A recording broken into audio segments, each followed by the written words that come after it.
Tell us, are you close to agreeing to a ceasefire, and what terms would you agree to? Well, thank you for asking this question, but I have one comment talking about the 3 hours humanitarian pause. In those 3 hours, 3 sisters were killed in Beit Hanun by Israeli bullets. It shows that this 3 hours wasn't a solid humanitarian pause. Anyway, talking about the ceasefire, we have a clear position from the first day of the Israeli attack, before even the militant invasion, talking about this militant attack is supposed to stop.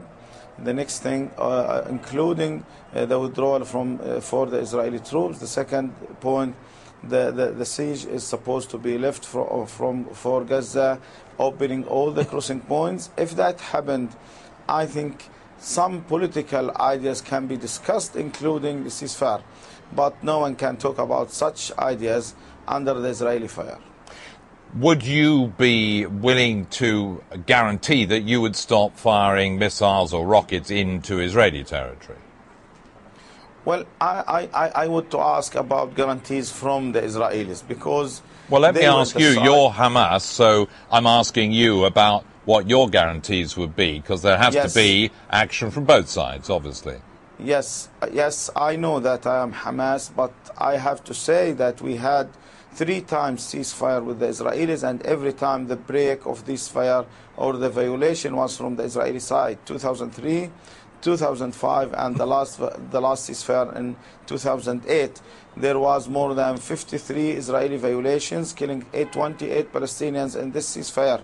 So the Israelis, who was the side who violated the ceasefire, if there was any ceasefire, Hamas always shows that a full respect for this ceasefire. If there was an agreement, we will respect that. Okay, but unless the Israelis accept that, giving solid guarantees, no one can talk about Hamas' position, because we always... Well, there have to be guarantees from both sides, surely, otherwise it can't really go ahead. What are your plans to actually end the violence? I didn't hear that well, sorry. What are your plans to end the violence, the fighting? Well, I think we have to talk about ending the occupation if we want to talk about ending the whole violent situation. But if you are talking about this situation, I think the Israelis was the side who started the attack. They have to stop that, and then the people can... Well, they say that you started it by firing rockets into their territory. So, I mean, you both blame each other, which doesn't really take us very far, does it? No, we don't blame them for nothing. They started firing 35 days before the end of the ceasefire. They killed 20 Palestinians in November 2008. That was exactly 20 days before the end of ceasefire. And at that moment, they closed all the crossing points. The Hamas and the resistance did not react till the 19th of December, the end of the ceasefire. So, although they did not respect the ceasefire, we respected that. Although they killed Palestinians, we committed to that and we respected that. So when you ask about the guarantees, you have to have the guarantees from the side who has the massive power, who can break or violate the ceasefire anytime he wants, knowing that he will gain the support of the United States, Europe, and maybe the United Nations. How long can you keep up this resistance? How long can you keep up the fighting? Well, I think we can keep up the fighting more than the Israelis expected. And we have to keep up fighting till the end of the occupation. They can do that in the peaceful way, but they couldn't. For 17 years of peace negotiations, they did not accept the Palestinian rights. They did not accept the creation of Palestinian state. They postponed all the steps on the behalf talking about the security. Now they are attacking the Palestinians. No one can talk about a peace window or a chance for peace under the Israeli attack. They have to show real signs for peace. The Palestinians have already shown that, but the Israelis did not yet. There is talks of a ceasefire deal being proposed by the French and the Egyptians jointly. What is your view of that initiative? Well, I have to mention two things. The first one, while I'm coming up to the studio, I heard that the Israelis rejected that initiative. So if they rejected that, that means it will not work. The second point, our position is clear. We have the French-Egyptian initiative. We have other initiatives. We have to discuss all the initiatives under some important condition.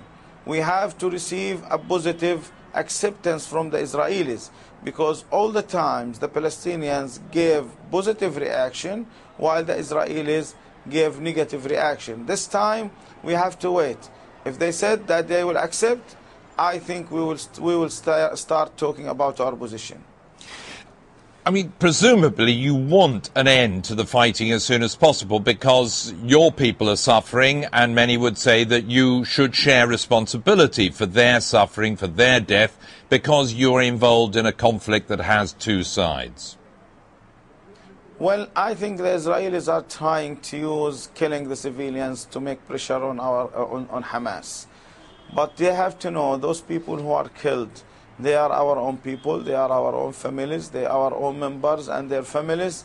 So killing the Palestinians is a double-edged sword. It may, according to their belief, make a pressure against Hamas, but I think it will reflect against them. So they have to watch that carefully before continuing killing the Palestinians as civilians. But you don't want to see any further death amongst your own people, I'm sure. So isn't it in your interest to end this hostility as soon as possible? Well, it's our interest to end it today before tomorrow, now before after a while. But the Israelis are not showing any possibility to an end. Today, the cabinet decided to continue the militant attack. They did not even talk about possibilities of ceasefire. So what we are supposed to do? We send positive signs, but they did not accept that. They keep thinking that the positive signs from Hamas or the Palestinian resistance is a sign of weakness.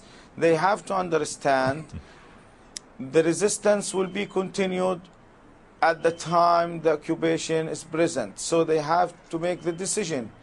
Are they able to make an end for the occupation? This will solve the problem.